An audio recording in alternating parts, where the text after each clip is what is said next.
Hello and welcome to Business Insights with Irene on LIDA Network.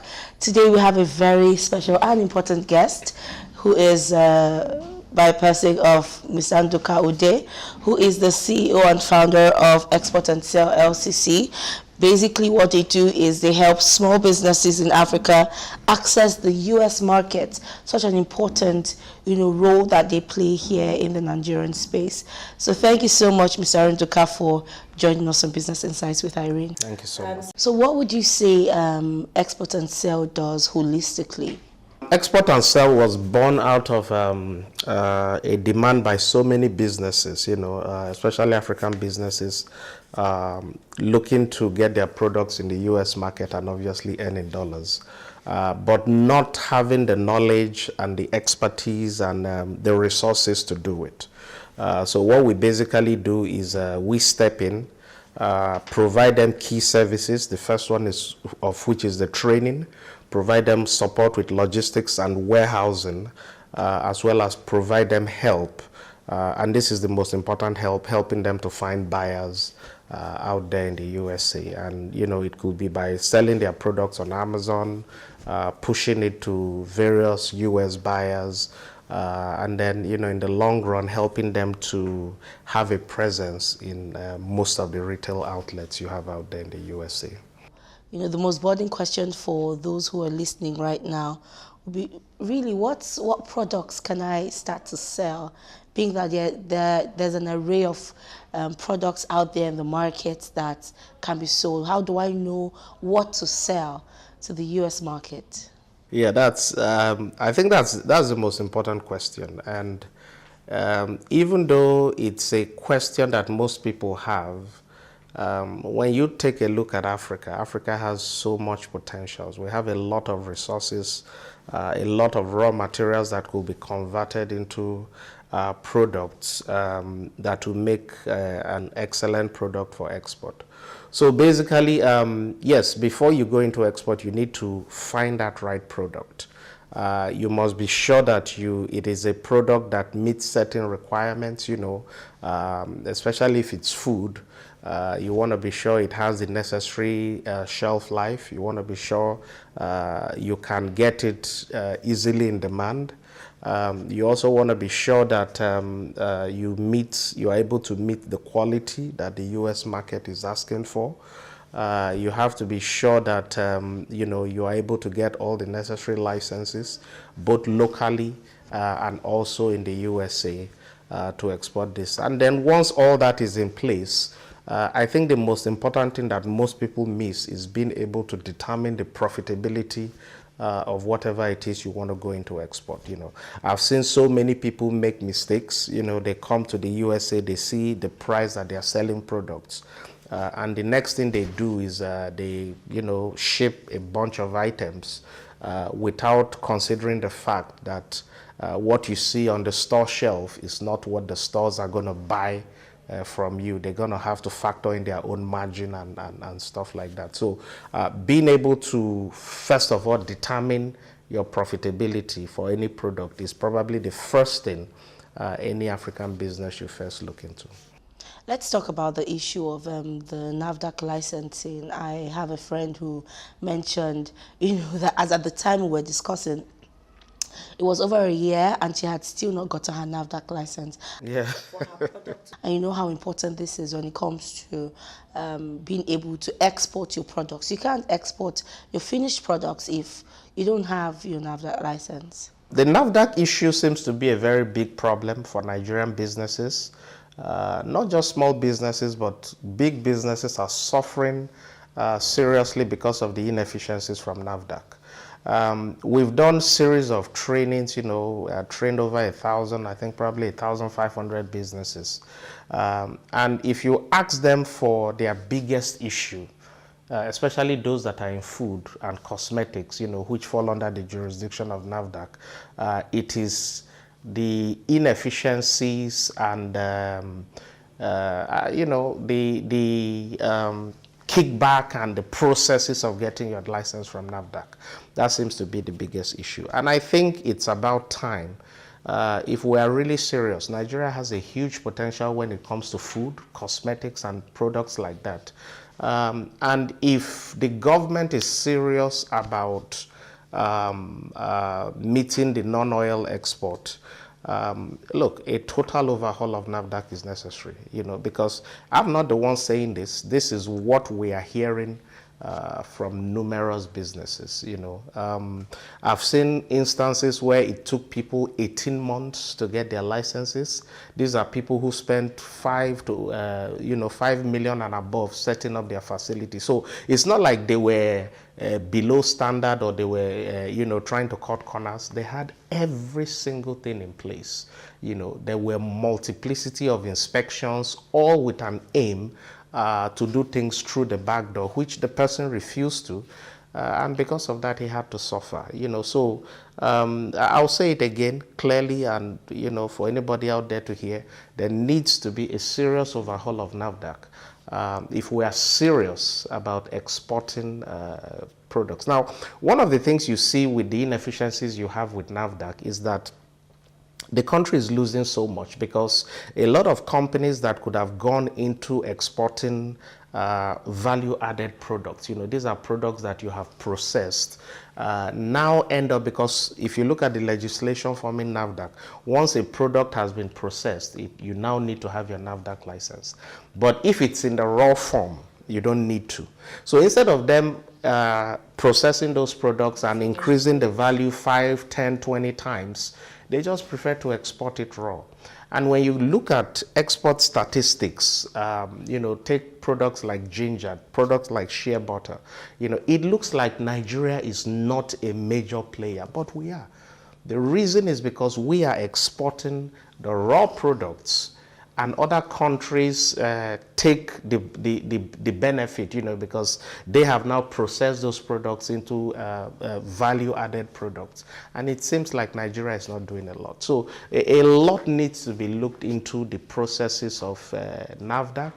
And you asked specifically about NAVDAC. There are a bunch of other issues with a lot of other agencies. If you look at the processes for products that need their SON certification, if you look at the processes that they go through, there is serious duplication between those that need it for NAVDAC and SON. So at the end of the day, you are spending 18 months with NAVDAC or spending 12 months with, it's just exactly, it's just a complex process, and then you now look at all the other things going on in the country, the issues with customs, I know one of the biggest African stores in the USA who tried to export products from Nigeria, but because of the difficulties, he now had to go open up a warehouse in Ghana.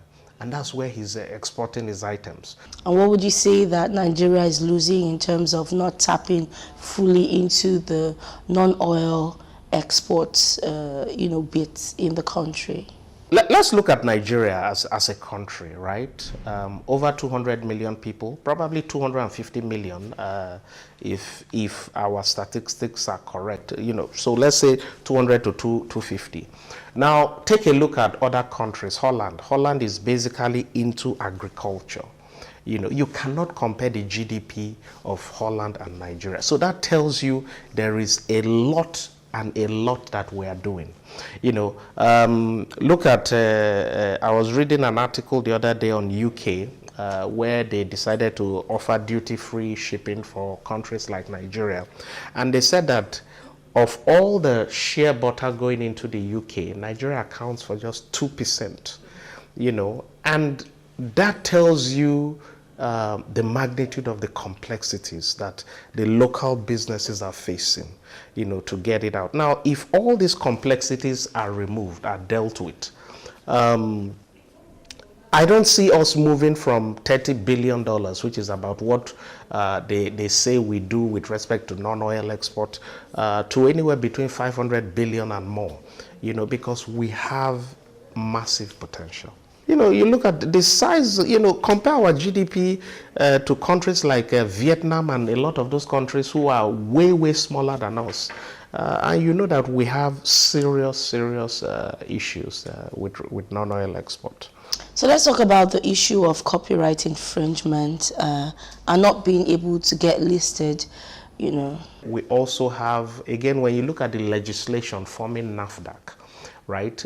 that legislation is way outdated and needs to be reviewed in the current decade that we are in. So let me give an example.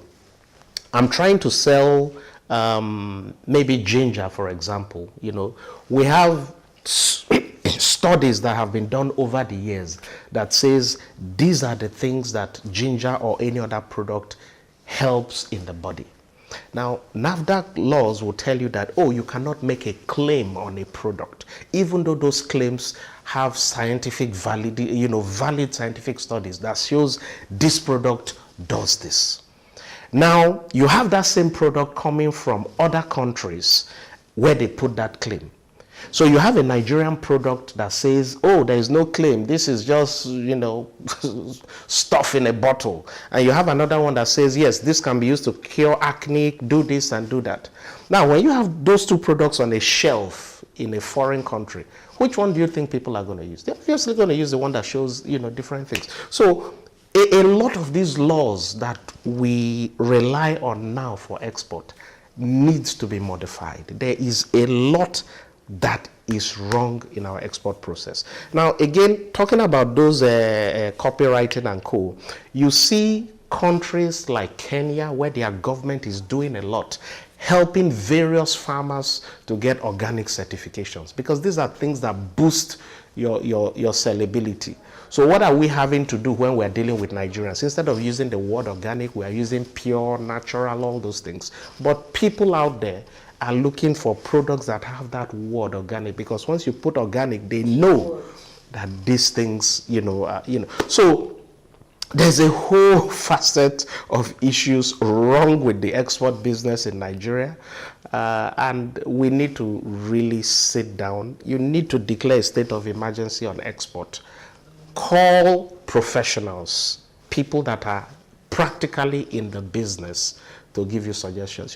One of the mistakes government makes all the time, you are trying to revamp, let's say, the customs service, and then they set up a committee, and who is the head of the committee? The head of customs. So you are trying to revamp immigration. You set up a committee, who is the head? So you are putting the head of the organization that had messed up the organization to revamp itself. You can't revamp yourself. You need to have an external look, somebody outside that understands this thing, coming to help in revamping those things. In fact, when we started Export and Sell, one of our first customers was a lady from Benin. So she shipped boxes of bedsheet and pillowcases that had Mickey Mouse and Tom and Jerry on it. Now, those are obviously copyrighted items. You can't sell it in the US except you have authorization from the copyright owner or the trademark owner. And these are things, in fact, those were some of the reasons we had to start a training process, because people, first of all, need to know these rules and regulations before they go into export. So some business owners will tell you that they have an issue with, particularly those who probably sell online. They have products that would get to people who are in the US or the UK. They sell it for about 10,000, but the cost of shipping can go as high as 30,000, 50,000. What can be done in this sort of situation? It's not just Nigeria that such is peculiar to, it's the same worldwide. So if you look at the Chinese model, how is it that China took over the US market and stuff like that? And what they did was basically simple. They funded Chinese businesses to own warehouses all over the USA. And they now got their local businesses to ship in bulk via ocean to those warehouses. And then when people needed the products, it's easier and cheaper to just dispatch it from there. So let me give you a practical example. If I'm shipping via ocean, it's probably going to cost me about 10% what it is to ship via air. So if I'm shipping, say, a product about the size of this phone, this is probably like 1 kg, let's say 1 kg, and I'm shipping it via, say, DHL, right? The minimum you're going to see that DHL will give you is probably going to be about 25,000 to ship this. Now, this product could cost maybe 15,000, So now you have 40,000 to ship it. Now, like you said, a lot of people have the potential to sell this online. So imagine a business that is in Nigeria, registered on Amazon, is selling online. They have to spend 25,000 to ship a product each time, or they're on Etsy or eBay, on some of those places. Now, a lot of Nigerian businesses have tried that, but the issue they face is when the customer wants a return, how do they get the product back? It becomes a complete loss. So what we do at Export and Sell is we have been able, just using the Chinese model, we've set up warehouses in Houston and Atlanta. And then the Nigerian businesses who come to us are now able to ship via ocean in bulk. So it drastically drops your shipping cost, increases your profitability. And when those things get to the warehouse, they are there. And then as they have customers buying this product from everywhere, it's just a matter of sending us a message and we're able to ship it out to them. So that, helps you to retain your customers, because now you are serving them cheaply. It reduces the transit time for your customers and so many things. And that is a model that is going to work. It's really the only way. There is no business that can survive by having to pay 2, 3, 4 times the cost of shipping versus the cost of the product. The buyers will just buy from other suppliers. Can we speak briefly regarding the AGOA Act? Nigeria doesn't have the AGOA Act. Well, countries like, Ghana, Rwanda, how can we start to tap into this? So this is one area where you look at the inefficiencies in our government and you begin to wonder, what is going on. So for those who don't know, AGOA, African Growth and Opportunity Act, enacted as far back as the year 2000, I think by President Clinton then. And what did it do? It allowed duty-free shipping for over 6,400 products from sub-Saharan African countries, including Nigeria, to the USA. And if you look at what happened in the last 4 or 5 years, right? Countries like Nigeria, if they had forward thinkers in government, in policy making, should have really latched onto AGOA. So let me give a practical example. I'm shipping a container load of, say, cosmetics from China to the US, right? Say the duty is 12%. That means I have to pay a duty of about $120,000 on $1 million worth of cosmetics. Now, that same container coming from Nigeria, your duty is 0. So whoever is the company buying it has already saved $120,000. Now, when President Trump came in, his war with the Chinese raised a lot of those duties from 12 to maybe 25, some 35%. So what does this mean? It now means that that same person who is shipping from China to US is now going to be paying anywhere from $250,000 to $350,000 in duties alone. That same product coming from Nigeria or some of these other sub-Saharan African countries under that AGOA Act will pay 0 duty. So Trump's fight with the Chinese really opened up a huge opportunity, because when it was 12% before the Trump stuff, the efficiencies and the cheaper manufacturing costs in China will still make it preferable for most businesses. But when you now raise it to 25 to 35%, it makes it easier. Now, when you look at countries like Rwanda, a lot of all these African countries have what they call an AGOA policy, a policy that they have put in place to help their local businesses to capitalize on that duty-free shipping to the USA.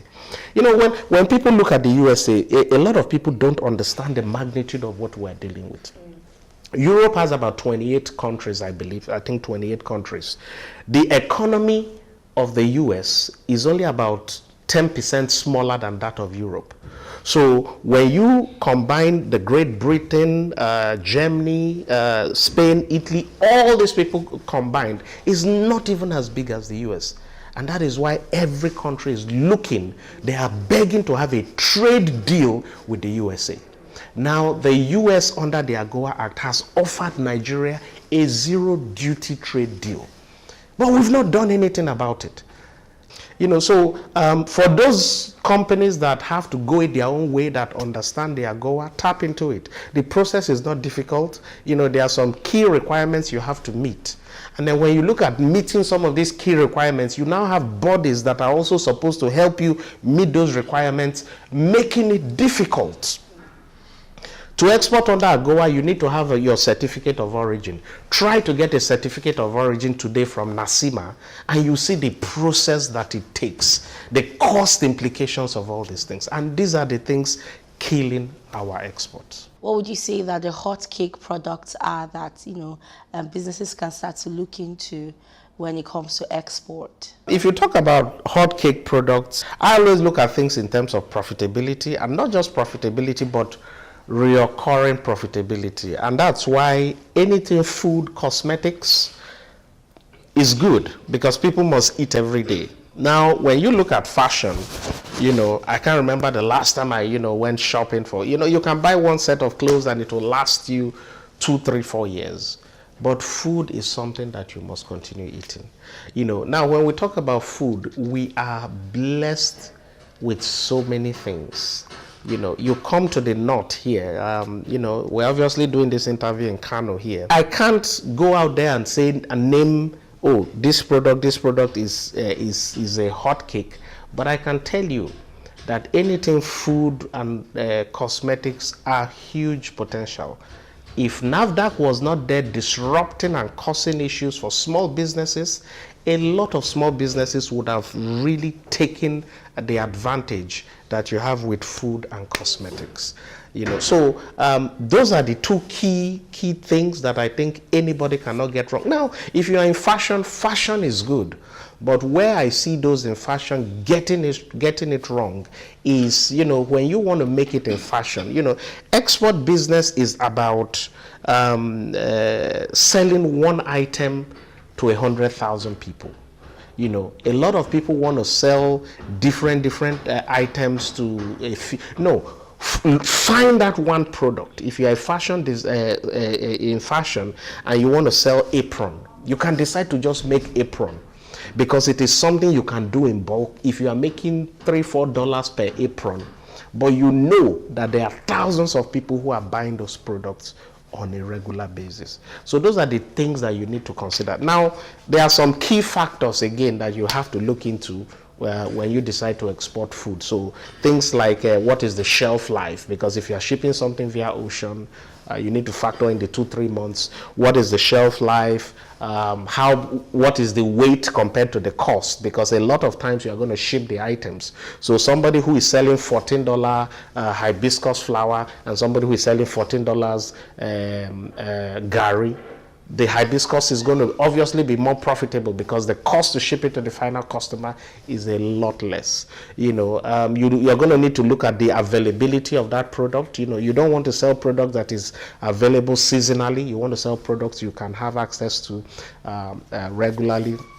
And then you also need to look at the price differential. So if the customers, other people there in the USA are selling for say $13, can you sell for about 11 or 12? Just a little difference to get those customers. So those are some key factors. And a lot of these things, we have a free training on our website, Export and Sell, that really looks at the key factors you need to consider in deciding what to export. And finally, before I let you go, let's talk about loans. I know that the export business is quite capital intensive.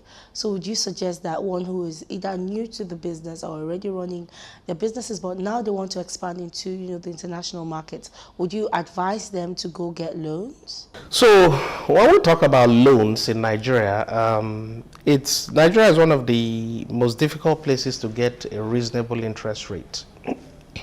Last I checked, you are looking at almost 29% when they factor in all the fees and the loan and so many things, documentation fees and all that, to get a loan. So it means that if I were a business and I go and borrow 100 million I'm going to be paying back at the end of the year 30 million in. And then when you look at the process of getting loans, the typical bank will want you to give them collateral that is probably twice how much you are looking for, and because of that risk factor, I'm a business, you are giving me a 30%, you want me to give you collateral that is twice, even though you see the returns that the business can run it. I would typically not advise anybody to take a loan unless you have no choice and you've done your profit calculation, you have guaranteed buyers and all those things, so that is one. I would typically not advise anybody to go take a loan to start a business, except you're already solid in the business, you know it very well, because any business has a learning curve. It's going to take time for you to understand it and learn it. Now, again, one of the areas I have a disagreement a lot of times, and this is with my friends at the NEPC. They are a government body, so they are trying to help everybody go into export. So they will typically hold training programs, which is excellent. The training programs are free. They have lots of people come because it's free. But it is not helping, because when you have a scheme that is free, you will typically attract people that are looking for handouts, and export is expensive. If you listen to what I said earlier, to really be profitable in export, you need to be able to ship in bulk. 95% of the world's commerce is via sea. You need to be able to ship in bulk. It reduces your cost, warehouse it, and then you distribute as people buy. So, and when you look at that, if you become a business and you have people buying, say, $100,000 product from you on a monthly basis, you need to have a capital of at least $300,000 to $400,000 to run that $100,000 on a monthly basis. Why? Because every month you need to be shipping about $100,000 in order for your customers to have what it takes on a monthly basis. So, export is not cheap. We don't have the financial, the companies that are ready to finance it at a reasonable rate. So I would not advise anybody to go into taking loan to do export. Try and start small, and that's one of the things we do at Export and Sell. We give you the option to start small. If it's a box of items that you have, send it with our consolidated ocean container. So instead of paying, you pay way less. It's going to be there in the warehouse. We have a lot of customers who are doing that now. So they send small items and they are all over Instagram, all over Facebook looking for buyers. As they buy, we ship to them. That's how you have to start small. There is no company that started as $1 million company. You always start small, but if you there's a popular saying from Bill Gates that I always remember when I'm talking to some of these small businesses. He said, look, people overestimate where they can be in a year, but underestimate where they can be in 10 years. So the key thing is start small now. In a year, the first year you are going to struggle. Why? Because you are learning the business. You are trying to build up your customer base. You are trying to understand all the intricacies, how to maximize your profit. But by the time you get to the second, third year, that's when you start seeing an exponential growth in your business. And that is what we all need to consider. So again, to summarize, I would not recommend anybody take massive loan to start export. Start small. Use that period where you are small to fully understand the business. When you understand it, you have buyers, then you can consider taking very expensive loans. Now, in talking about the loans again, our government is not doing what they ought to do when we're talking about export. So when you look at most countries, what is it that you see? To support export, what government does is not to give out the loan.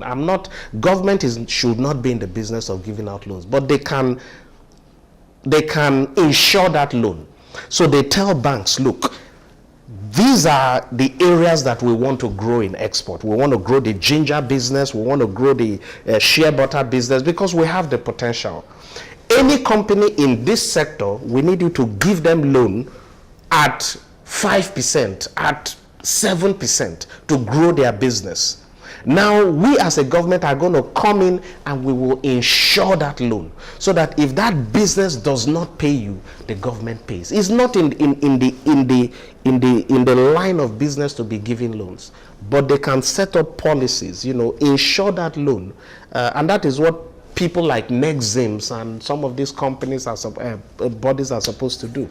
But the process to get those things is so complex that most businesses don't. So that's my view on that. All right, thank you so much, Mr. Nduka, for joining us on Business Insights with Irene. We do appreciate your time, and hopefully with all of the trainings and insights, I reckon those who joined us during today's conversation would have picked up one or two things and fly with it. Thank you very much.